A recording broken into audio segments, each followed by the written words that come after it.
What happens when a guy from the city accidentally contacts a guy from the country? It's not what you think. They strike up a conversation and same difference is created. JD and Kory talk the whole gamut of life as they each see it through the prism of race. One is a 6'4" black man, and one is a 5'4" white man. Tune in and find out which is which. Agree or disagree, they will make you think, strike emotional chords, and more. Stick around. You might just learn something. Welcome to Same Difference with your hosts, JD and Kory. We're sharing our stories and how our stories impacted our approach to life. We take our perspectives into having dialogue about real life topics. All right, and we're back. Episode 2, How We Are Raised. Oh, yes. And so it's a great, I think it's a great question for us in this platform, because this is really the essence of what's bringing you and I together. Is how we were raised overall in the environment and the culture that we were raised in, but specifically, our parents each made choices that put us in the position in how they raised us. And that's what this episode will be about today, is how did our parents in our environment that we were raised in, how did they choose to raise us in their house? And so I want to just ask you, do you know why your parents chose Iowa City, and what they were going through in their mind as far as knowing that it was a predominantly white area and they were raising black children there? Well, okay, obviously they knew they were raising black children. Right. But I always was fascinated by the idea that my mom and dad were from rural southern Illinois, the very southern tip. My dad was in a town called Olmsted, and my mother was in a town called Mound City, or Mounds or Mound City. And they met down there and they looked and said, there's not enough opportunity for us down here. Let's go north and west. So they end up moving to Iowa City, Iowa, where the University of Iowa is. Dad is getting into the physical therapy department here. And he was one of 2 black physical therapists way back in the day. So there had been a tradition of black people living in Iowa City. It was small, and there were still racial discriminations here. A lot of the black folk had to live off campus, and a lot of the amenities that you would normally have access to, you didn't have access to. You couldn't get a haircut in Iowa City if you had black hair. You had to go to Cedar Rapids, which was half an hour car ride, in order to get anyone who would do your hair work, to visit a black barber shop. My dad and one of his best friends here, who was a pastor at my church, First Presbyterian Church. His name was Jack Zerwas. Dad and Reverend Zerwas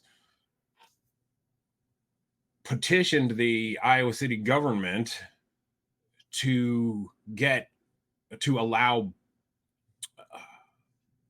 to desegregate the barber shops so that black folks could get their hair cut in Iowa City. This was before we were all doing our hair around a coffee table in our apartment. Long before that. And we at the time experienced, this was before I was born. I'm just telling you the tales of what had been told to me. Okay. There was reluctance to interact. People viewed us with suspicion because we were Black, obviously. And it's the 50s too. Right. And those conversations are hard to hear. Now, I Yeah. grew up in Iowa City, and we were always taught that we couldn't act like our white peers. My siblings and I couldn't behave the same way. And it wasn't explicitly stated until we got a little bit older, but as children, we were supposed to be seen and not heard and not seen too much at all. Right. Got it. We were supposed to entertain ourselves, so there were books. We were expected to be excellent at everything we did. We were told on any This number was of expected by the mom and dad. community, your mom and dad. Got it. The other thing was, you will not embarrass us in public. Yes. You could not act like our peers. Our peers, a lot of times, would sass back at their parents. We couldn't do that. Right. Yell at the parents, curse at the parents. Heck no. When I saw some of my white classmates do that, I'm thinking, oh my God, you're going to be dead tomorrow. That didn't happen. There were some different cultural expectations. We were supposed to be excellent Right. at everything we did.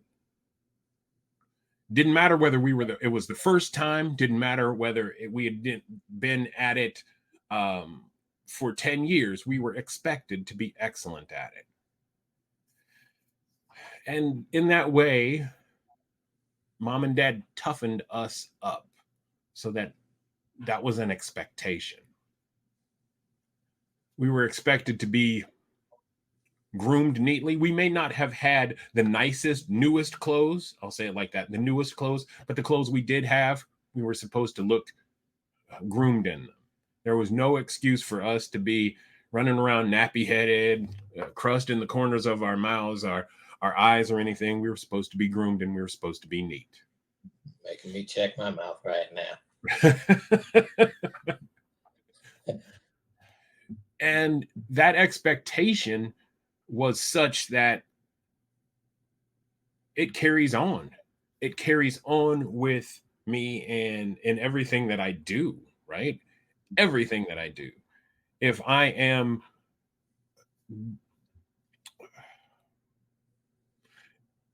going to go on stage, I make sure that all the grooming is taken care of.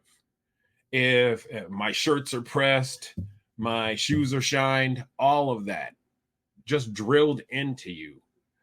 People may have their first opinion of you, their first impression of you, but you're not going, and they may dislike you, but you're not going to give them fodder for that. Oh my gosh, look, he just looks like, as I said, something the cat drug in and the dog wouldn't play with. We're not going to have that. Table manners. We were taught to be almost surgical with our utensils. Wow. And being around older people all the time, again, seen, not heard, not seen too much. And it was a great privilege to be elevated from the children's table to the adults' table. Because when you finally got to the adults' table, it was considered that you had something to say. Now, that didn't mean you were going to get called on, but you might have an opportunity to speak. Speak well, speak clearly, speak with the idea that you have something to say, that you've thought about. Tough standards sometimes as children. Yeah. Sometimes real tough standards. I want to dig into that a little deeper, because one of the most eye-opening lessons in my life was talking about the power to define, and how during the 60s and this fight for freedom with civil rights and whatnot, freedom was still defined as really free to be an assimilation into white culture. It was Yes. not free to wear, to learn about your African heritage or your indigenous heritage. It was not free to dress and according to how your culture, as you learned about it, would be. It was free to participate in a very structured white cultural definition. And was that ever discussed with you, or did you ever have a sense about that? Yeah, I will say yes, and all those things. We were taught about Black culture. Um, I remember as a child how important it was whenever I saw Black people on television. So we're talking the late 60s, early 70s as a child. It was years before, decades before the Cosby Show came on, right? And anytime there would be a Black person on television, we'd be shocked and amazed, and it was something to behold. When it comes down to being the assimilated version, yes, that we were taught to assimilate, and at the same time at home we were also getting taught Black history. So there was the agents of socialization like Ebony and Jet magazine. Mhm. Jet magazine every week. Ebony Right. Jr., which was really cool as well for uh, a child perspective on what race in America was. Ebony magazine, and when you graduate to this, and what was confounding to me was a couple of things. The music at the back of Jet magazine, they'd have their top 25 albums, the weekly and the weekly singles. And Right. I would look at that and I would try to figure out, I've never heard half of these songs, if not Mhm. more. So there was this awareness that there was something greater and bigger elsewhere. And also in Ebony, uh, you would see ads for Black fashion. Right. I wasn't seeing that in Iowa City. Right. I would see pictures of Black models with big afros, and my parents, in that respect, were conservative with regard to grooming. So it was always short hair for me. I never could have a globe, Right. and that was a thing. That was a genuine thing to understand that in some respects I'm window shopping at culture. Mhm. I can see it.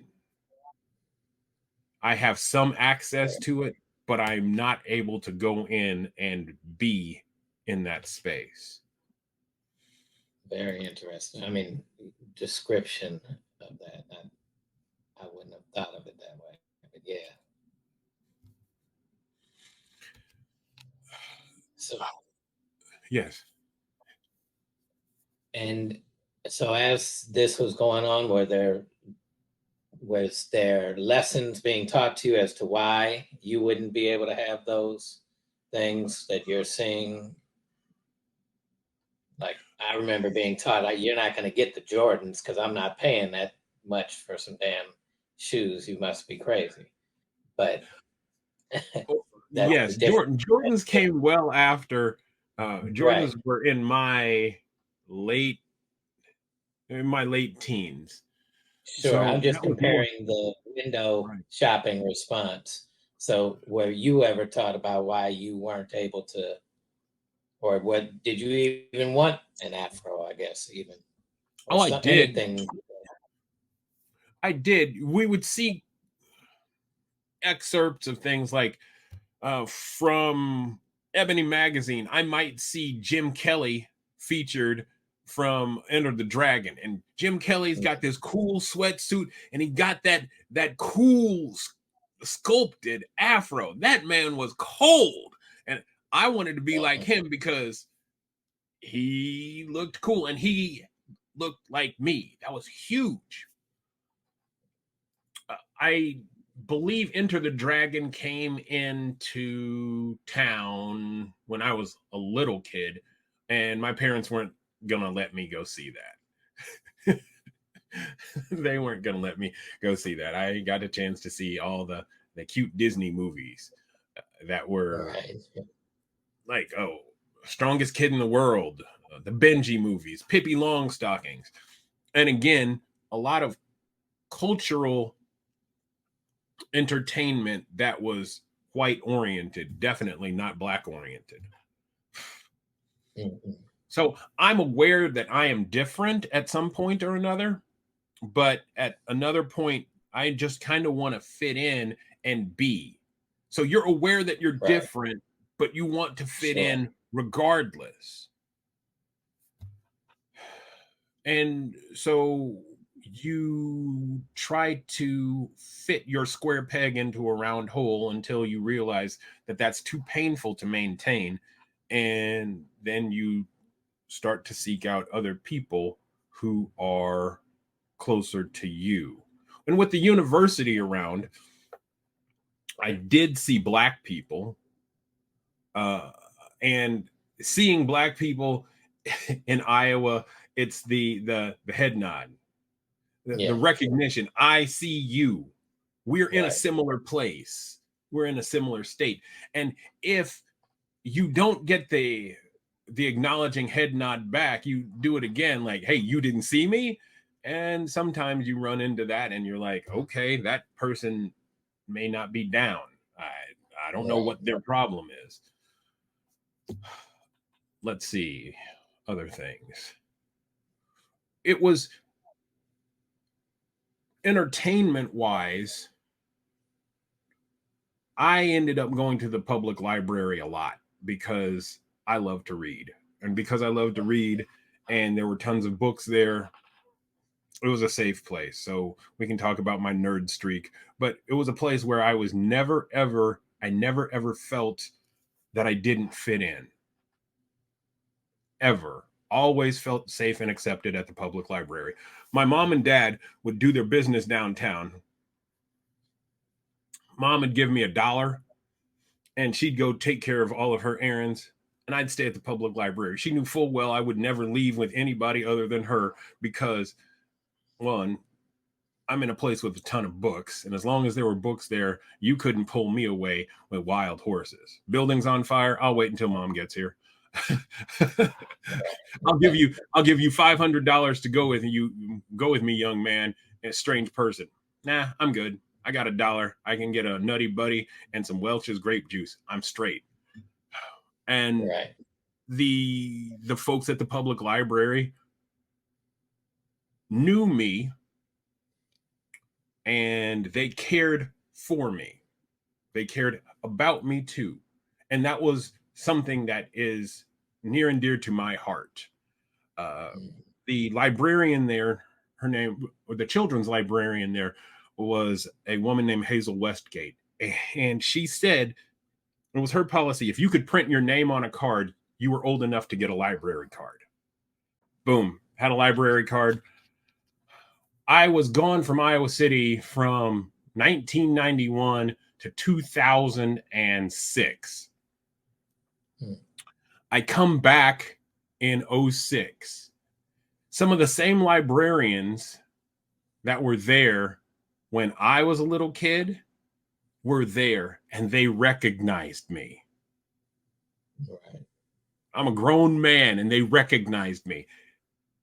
And two things happened. They asked about me, how I was doing. And then they asked me, what have you been reading? And then they offered me recommendations.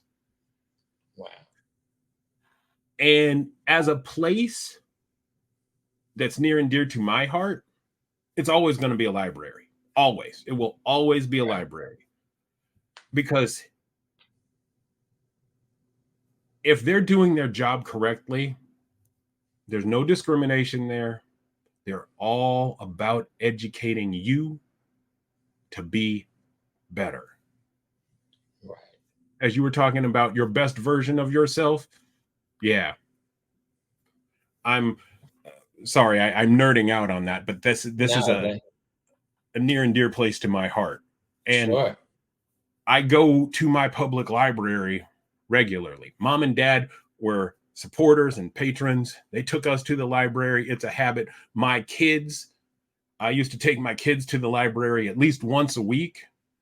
Check out a big stack of books. You go through those books. You're responsible for them. We're going to go back again next Saturday or next Thursday, whenever.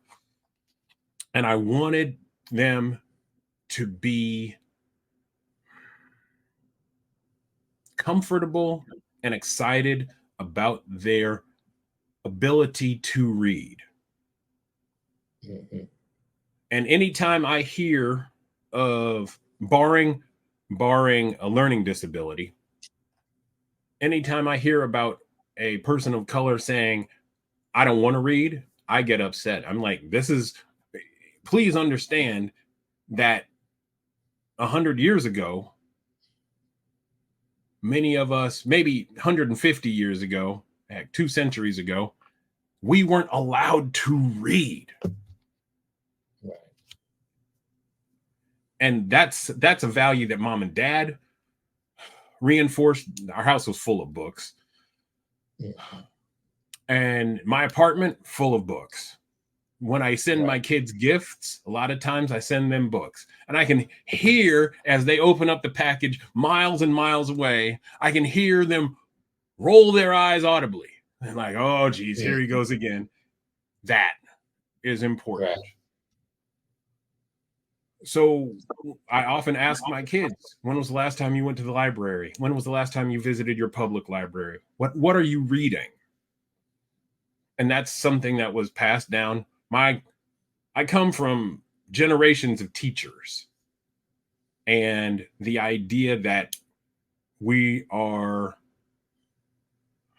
constantly reading is something that I always try to reinforce. What are you reading? What did you learn today?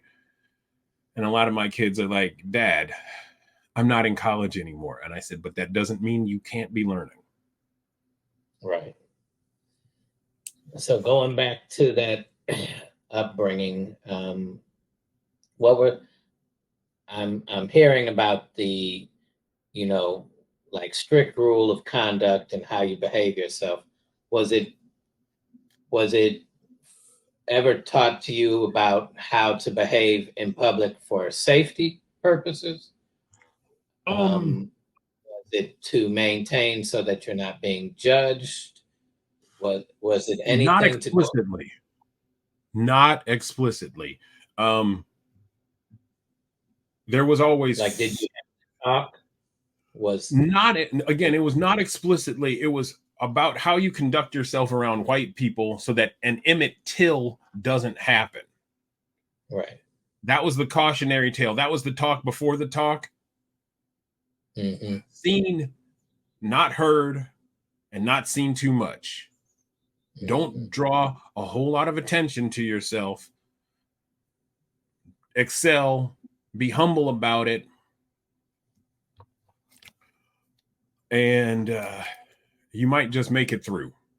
But it was never the explicit talk like we have now. Never. Right. It wasn't that the threat was coming from the police as explicitly. It was a threat that could come from any member of white society. Right. Yeah, that was, and that was low level reinforced. And sometimes as I've gotten older, unraveling that thread and finding that heartbeat to that message and like, oh, wow, whoa, that's a hard thing to confront at times. That the threat was from everywhere, and especially as a child. That was a hard thing to unravel. I'm like, oh my gosh. So here's an example. I used to deliver the Des Moines Register, which was the paper out of the capital of Iowa. And one time it was a Pulitzer-winning independent newspaper. It's now been corporatized by Gannett, and it's lost a lot of its juice. But I used to deliver this paper when I was a little boy, and I knew my route really well. And between myself and my parents knowing, being a part of the community, they knew everyone, almost everyone on the blocks. I mean, yeah, on the route. And then because I had to go and collect, I got to know people, and you deliver the newspapers, do all that, and you collect, and everything's cool. Well, there was once a young paper boy out of Des Moines. His name was Johnny Gosh. Johnny was a Des Moines registered paper route paper boy. Disappeared. And with the readership of the Des Moines Register covering the entire state, this was a panic moment for all of us vulnerable paper boys. Because now we don't know, one of us is gone. A couple years later, another young man is snatched. His name was Eugene Martin. My dad had died by then, and right around in that intervening time, there were the Atlanta child murders. And Atlanta's on the other side of the Mississippi. It's hundreds, if not 1,000 miles away. But my mom cracked down. She embraced me more because I was her son. Now, I'm full of what I think is testosterone, and I'm an early teen, and I think I'm the baddest thing on the planet.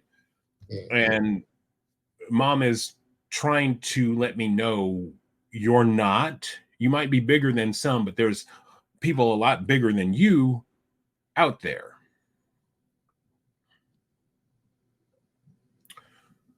I found that at the time, I found her methods were really constrictive. I'm like, oh, geez, mom. I mean, nothing's going to happen to me here. I'm in Iowa City, this safe bubble. It's a college town. Everything's cool. And it wasn't until I got older and I had children of my own that I got to experience that fear. And now I understand why she was hanging on to me really tightly. Yeah. It makes sense that she was hanging on to me tightly. Yeah. I share that, not coming into that, from when I met Stephen's mom. He was 6. Chevelle and I became a couple. I became dad. And every time he left, she was afraid. And, my mom was too. But there was a different level of fear being a young Black kid because of the way things were handled. If he went out with 3 boys in LA, this was LA. If he went out with 3 other Black kids, they were considered a gang and not allowed to walk together in the mall. It didn't matter how many white kids walked together. They weren't considered a gang. Right. So if you're feeling like it's a gang. When he went to take his ID picture for his state ID, he wanted to wear a T-shirt, and we wouldn't let him wear a T-shirt because you're going to be looked at. If the police grab your ID and they say, oh, you got a T-shirt on, you're a gang member. We don't need that first thought. He was like, that's stupid. I can wear whatever I want. Yes, you should be able to. That's not how this works. Right. And it wasn't, when I was a kid, I would have been just like him. That's some stupid shit. I'm going to wear what the hell I want to. Right. And my friends should be able to wear what the hell they want to. And that's not how this works. You're correct. As hoodies were starting to become, because, hoodies have been around for forever, right? Forever. But they weren't recognized as hoodies until Black folks started to wear them. Then it's hoodies. And not only is it the hood that you're wearing, but it's the neighborhood. The hood. Right. The neighborhood. Right. And you start to see, in some respects, gentrification of fashion. Mm-hmm. White folks wore this, black folks wore this. Black folks in running around, you going for bad, you pull the hoodie down over your eyes, you can't identify your face, suspicion. So I told my eldest son, I was like, dog, you can't be wearing hoodies. I don't want anything to happen to you. Dad, nothing's going to happen to me. Nothing's going to happen to me. And I said, it only takes once. Only takes once. And the problem was getting through to him that this isn't me being mean-spirited. It's me trying to make sure that you come home in one piece. It is not my rule based on just me coming up with a rule. Right. It is exactly what you said. Me looking out for your ability to come home. And children have a hard time understanding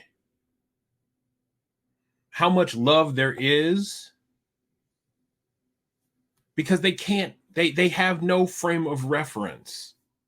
They have no frame of reference to love that much. We're born with innocence, and our job as parents is to protect that innocence and preserve that innocence as long as it can be preserved. And yet you have an understanding of the world trying to take that innocence away.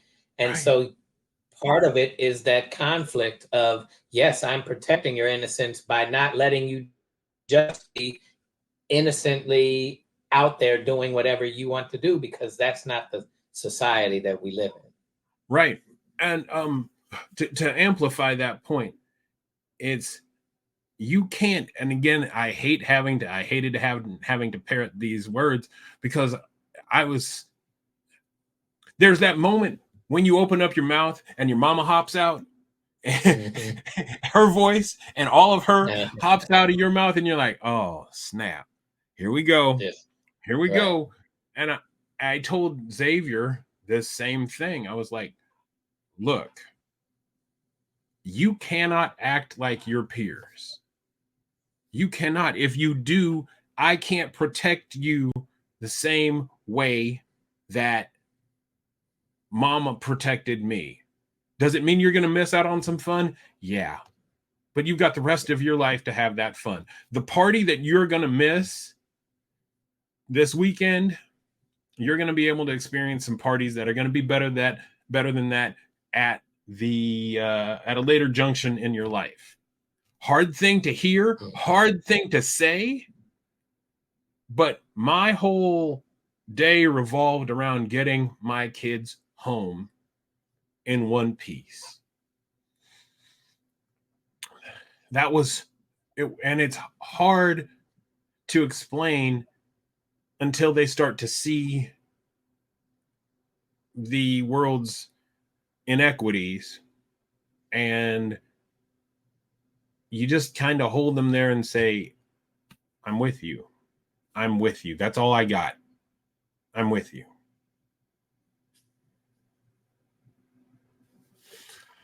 Yeah. It's amazing. On the flip side, my parents didn't have to think about that type of shit, right? Of course not. They were forced to think about it, matter of fact, because of my friends and their skin color and what we had to go through, that made them go, okay, I never had to think about that before, right? So my friends, tell me about, because you're gonna tell your experience. I want to know what it's like to be the white kid in the hood, and how you saw things next to your peers. Well, as I just want to finish this story, that one time my friends and I were at a hotel hanging out. One of their older brothers worked in the kitchen there. And so we would get to go to the pool. And by going to the pool, we'd meet other kids, high school, whatever, and we'd hang out. And we were hanging out past curfew.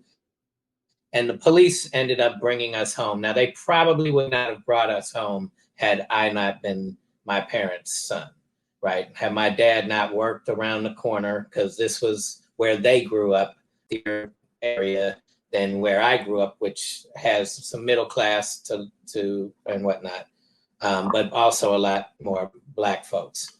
And so the police brought us home, and when they woke my parents up to tell us what was happening, they said, "There's no charges." And my mom went, "Oh, thank you," as if she thought they were like a taxi service and going to charge her, and gave her free charge. No, they were saying they weren't going to charge us with loitering, with right, with being out past curfew, with any of these things. She had never thought of these police ever charging her son. Now, I was arrested through high school probably 5 or 6 times. Nothing major. Sometimes it was traffic warrants. Sometimes it was my friends being chased at the grocery store, and and I'm getting involved with my little white ass trying to stand up for them, and we all get shipped down. It was various times, but I didn't spend more than a night in jail, and usually my parents would come and get me, and get us, really. But they didn't have to think about that. They weren't even thinking about that when they said, "I want to raise my children around Black folks," right? The society was so much built for us that we don't have to think about society built against us. Right. And I had to learn constantly, at the risk of my friend's safety often, that that's what's happened, because my parents didn't have to give me any talks about that. Tell me more about that. Right? My parents would give me talks about how society is screwed up, and that's how sometimes your friends are in situations of having less income in their household than us, and they'll give me that breakdown. Or, my father mainly was that one, or how the system of criminal justice was set up. But it was never this is how you need to behave. And so I remember one night, so when Shondo and Jamel, there was a period. Shondo is one of, been my best friend since I was 4. Him and his older brother, Mike, were my best friends. We moved next to when I was 4. And through Shondo, I met really every one of my other friends, mainly. And Jamel lived in the neighborhood, and we played tennis together. We played on the baseball team together. So summers, we would play tennis in the tennis camp, go to baseball practice, ride our bikes into Clayton, where my parents were raised, and play tennis at night, or walk all the way through Clayton, go to the movie theater, and then walk back. And, it could be close to midnight when we're walking back. And the police would often stop us. Clayton police would stop us. And I remember the first time they stopped us and said, "Well, there was a break-in at somebody's house. And, so we need to know where you're going and what you know about this." And we were like, "We don't know anything about this. We're going home. What are you doing?" But they held us, and they kept pushing buttons. And I got so frustrated and tired, like, "Okay, dude, what if we help you find the people?" And my friends went, "No, we won't." And I was like, "Oh, shit." You didn't know about snitches getting stitches? Eddie Griffin. They're not here to help us. What am I doing? And that's when I got the talk on the way home after the police finally let us go from harassing us so much. "Dude, you can't say that. These people aren't our friends. They're not here to protect us. You have to watch yourself." If we were wrongfully pulled over, my dad would let them, because they were all older than me, they got to drive my dad's car before I did. If the police pulled us over because there was Black people driving this car, and it was not a fancy car, it was a minivan, I would get pissed. What are you pulling us over for? Why? It's my father's car. He says we could. I mean, they would call him sometimes at night, wake him up. And he would say, what were they doing that you had to pull them over? Well, then why would you not wait for me to say that the car was missing? What are you don't need to take that extra step. But as I'm getting angry, they're at risk. Right. I was never at risk. And part of me at that time of this young age is feeling like I'm standing up for them, right? Like I'm able to do this. I'm going to be the one to stand. That doesn't fucking matter. I'm putting them at risk. Right. Like, yeah, okay, I look big and bad. I can get away with saying stuff that they couldn't, but I'm still the one. Had my father not been an attorney, which is a respectful job in the legal system, Yeah. Who knows what Oh, would yeah. have what risk I would have been putting them in. And that was eye-opening as I grew older. Like, yes, it was beautiful what my parents wanted to do in raising me around Black folks. It was beautiful that they welcomed my friends into their home the same way that my friends' families welcomed me into theirs. They didn't know what they were getting into. All right. So I got a couple questions for you. When was the first time you ever felt fear? Like race-based fear. That whole idea that or the recognition that the system is neither designed to work for you or writ large that it was not designed for you at all. From a system standpoint with me, Yeah. not until I was old enough for police outside of my neighborhood to know I was the white guy with the Black friends. Mm. That sounds like a story. Ante up the goods, bruh. They just would tell me, like, you need different friends.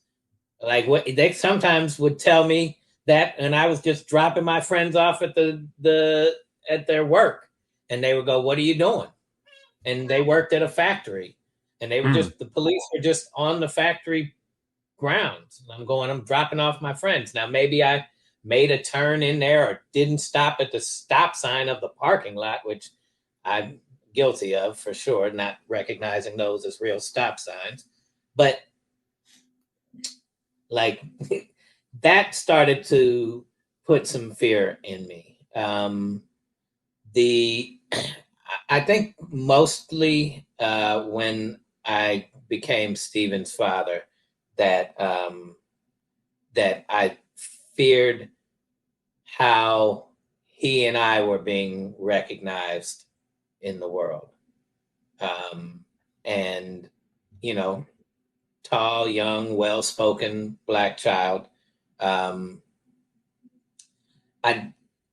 I guess I was kind of ignorant to feel fear at when I was the only white guy in a situation. There were some times where we would get into fights, and I made us look soft by appearance, right? My Black friends had a white friend, and I was one, if not the only, maybe one of two white boys in the skating rink, in the church party, down in the inner city, and whatever it was. I would feel, I was harassed at, when I went to the inner city basketball games, midnight basketball league had started, things like that. Every now and then there would be somebody talking shit. White boy this, the police are here, this, that, and the other. I never felt fear. Because I never, even at its worst, I never saw in the eyes of a Black man the willingness to harm me for no reason. that I would see in white folks. Let's because I'm pretty sure we're going to come back to this one. And then you moved to St. Louis. Do you have any memories of Philadelphia? No, the only memory of Philadelphia is cutting my hand open. I was 4 years old, cut my hand open, and my dad fainted in the in the hospital when they went to stick my hand. Here he is, supposed to be there to protect me. He's carried me all the way there. I feel safe, and my hand is open, and they go to put the needle in so that they could numb it up to stitch it up. And his ass was there. Now he's not. And my mother was 8 months pregnant. My mom was 8 months pregnant. She was in the hospital doing her internship, becoming a doctor in Temple University. And I remember being wheeled out next to him, and he's laid out. She comes waddling around the corner, and that is my really only memory. I have a slight memory of going to Maxine's house, who was my daycare, in-home daycare. She had an in-home daycare. And I remember getting my ass whooped for shitting in my pants instead of going to the bathroom because she told me, don't get out of this bed until nap time is over. So, okay, I won't get out of the bed. I had to take a shit. I shit on myself and got my ass whooped and was like, okay, I can use my brain from now on. Yes, there are rules. There's also the exception to the rule. So your parents moved from Philadelphia back to the St. Louis metropolitan area. Yes, where they had grown up. So was it specifically for you and your sister to grow up knowing and immersed in Black culture, or were there other factors as well? I would suspect that there were some other factors. I mean, to go back to St. Louis was to go back to where they were comfortable. To choose University City was to be around Black folks. To be around Black folks was mainly to be not racist. And I just think that, like, literally, my mom's main interaction with Black people growing up was her housekeeper, maid, and the gardener, right? And she wrote this beautiful story. She was 16. She was 15 when her twin brother died was hit by a car riding his bicycle. And my mom wrote this story as if she was 8 to 10 when it happened, but she was in high school writing this story about how her father, all the people come over and they're crying and they're giving their condolences to the family. And her father watched the gardener, who had a beautiful relationship with his son who just died, come in the back door when all of his friends and really colleagues came in the front door. And the gardener felt the pain of losing David more than anybody who came in the front door. And it was at that moment, and my mom witnessed her father at that moment saying, "You never have to come in the back door again." You felt the pain of being a part of this family more than they did. And I have you coming in the back door. I never want to have that happen again. And that, for her to witness it, had to be eye-opening and jarring for her. And the relationship, because I know and am close with the family of my mom's maid, Augusta, the relationship that my mom and her sisters and brothers had with him, with Augusta, all the way until Augusta died into her 90s. And that family, we went there every holiday season, either for a Thanksgiving or for a Christmas. We went to Augusta's, and I was raised with maids or housekeepers. We called them housekeepers. My dad hated the term maids, but they were family, and they were there to teach me how to. They weren't just there to serve me. They were there to show me how to wash the dishes, show me how to clean the room, show me how to do all these things. But they were family. They looked out for us. They came to our place for one of the holidays. We went to theirs for the holidays, and they lived in the inner city where ain't no white folks coming over for dinner to most of these houses. And so um, it was important. I know my dad, his mom was a stay-at-home housewife mom until her youngest child went to college, and that's when she went to college. So I'm not sure how he developed it, and I've asked him, and I still haven't gotten a clear answer as articulate as he usually is. But for whatever reason, justice was very important to him. Racial justice was important to him, and raising children that were not racist was the goal.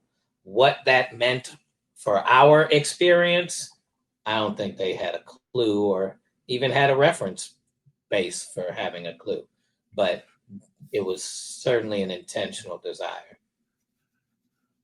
So a lot of times, so from Hollywood, bear with me. So we see the relationship between white person and the domestic, and it's only to a degree. Your Mm-hmm. relationships, as you are describing them, and followed by the work that you are doing, have transcended that. It's not this Mm-hmm. is this was the housekeeper, and that's all I can see her to be. This is the gardener, Mm-hmm. and this is all I can see him to be. You transcend that Mm-hmm. and see the humanity. Can you tell me a moment or the first time that you were aware of their humanity beyond the things that they could do for you, that they were fully fleshed out three-dimensional people? I think it was because of the holiday seasons, right? Like that is when everybody brings in your family and your friends. And so my mom's, even after my mom and her generation of siblings were raised, uh, her parents had another woman who Augusta had helping them was named Evelyn, was their server. When we had family gatherings, they were in the family, and I think that's important for me to see, that was the relationship. There was a time where, so the people that raised me the most, Nell was the woman that started off, but she got sick pretty early, and then her sister Lucille, and in between, and then Lucille's or Nell's, or their cousin or something like that. But there was Eunice, Lucille, Francis, and Francis and I were the closest, and Eunice kind of filled in. But we would go to Eunice's house on the week, weekends and on special holidays. Um, I think it was seeing them being invited to more than just the domestic work, seeing them get the check, but they were involved in like the decisions on what to feed us. They were involved in, like when we get home, what do we need to be doing? It wasn't just my parents saying, this is what I want you to have them do. It was like I witnessed conversation where they were included in how is best to raise this child. Hmm. And that that was, I'm sure, different as well, from what you say we see in Hollywood, and how it was, these are the instructions, do this and go sit in your quarters and kind of thing. They were um, they were inclusive in how we would do that. Nice. Tell me more about, were there opportunities where you served them, you served your friends, your family, So it was not all one way where they were just constantly serving you. Were there opportunities where you served them as well? There were times when we would go and help them if they were moving. Lucille had to move. There were times where she needed things done. Certainly, Francis would take me, and when I learned how to drive, Francis couldn't drive. So love Francis, but Shondo and I, when we would be afraid for our life at times because she would be one of the women. She was one of those people that would come to a complete stop when she wanted to get over a lane on a busy street. And we were like, oh my God, yeah. So as soon as I could drive, Francis be like, I need you to take me to here. I need you to take me to here. I need you to take me to here. And, we would go out and get Reuben sandwich stuff, and she would come home and make the best Reubens. And, but she would ask, sometimes when she did drive, she would get out in the parking lot and be like, can you park the car? You're better at parking than me. Or, if she needed something heavier, I would help her put that stuff in the car. Maybe her grandson or son would be there to help her unload it. But yes, it was very much more inclusive in making sure that they also had a comfortable, lifestyle, or knew that they could call on us for help. When you were around the dinner table, were you privy to the secret conversations? And when I say secret, when families get together, everybody talks, and you get to hear all the old stories. You get to hear political commentary. You get to hear the gossip. Were you privy to all of that too? Yes and no. Go ahead, elaborate. We will elaborate in our next episode. Oh, no. I owe you a few minutes because of the glitch here. So don't be getting all sassy and bashful now. You can't leave us on a cliffhanger. Okay. So we were the gossip of my family, right? Like, right. My parents were the ones raising their children in a public school that was mostly Black. What the fuck are you guys doing over there? I didn't know that they were being talked about that way until I had to put two and two together as I got older, right? Like, I learned, sure, every family wants their children to get along and love one another. Right. I learned how to do that at my Black friend's house, at Shondo and Mike's house. They had two younger brothers. They had cousins. I learned that all of us are family and brothers and sisters there. So my desire when I came home was that my two younger sisters loved and adored me for the reasons that I gave them, not just because they better because I'm a beat their ass because I'm older, but because I wanted them to feel loved and secured and taught and whatever I could to help look out for them, protection, whatever. That was a conscious choice of mine. My cousins would come in town, and it was consciously chosen to include them as well. My parents told me to, but their parents told them to, and they didn't do that with me often. So when family would speak to me, and they would speak to me about how well I behaved, about how much their children loved me, I was like, ain't that natural? And then I started to pay attention. And then I started to hear conversations about, oh, you could have gone to a better college if you would have gone to a better school and high school.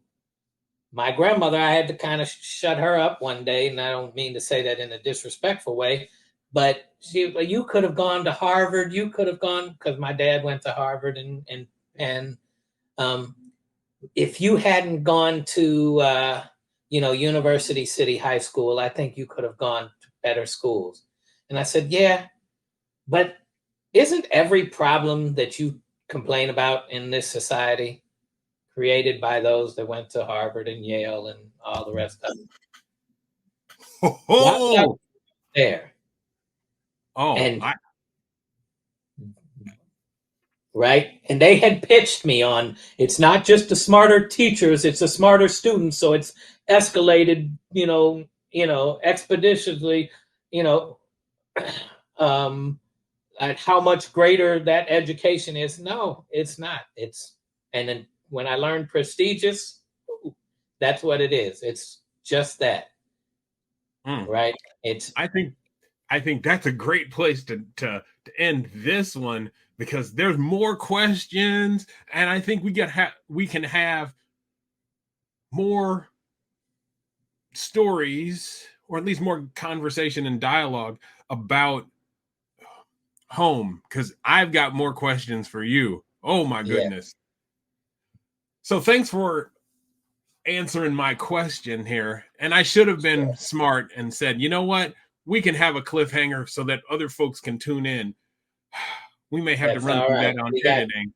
We got plenty to discuss, plenty to learn from, because I want to dig in with you as to how your friends and how your family treated your friends, and how that dynamic and whatnot as well. So we will get into all of these things in the next and later conversations. Can't wait. So for you listening at home, this is Kory and JD getting ready to sign off on episode 2 of Same Difference. We'll see you next week.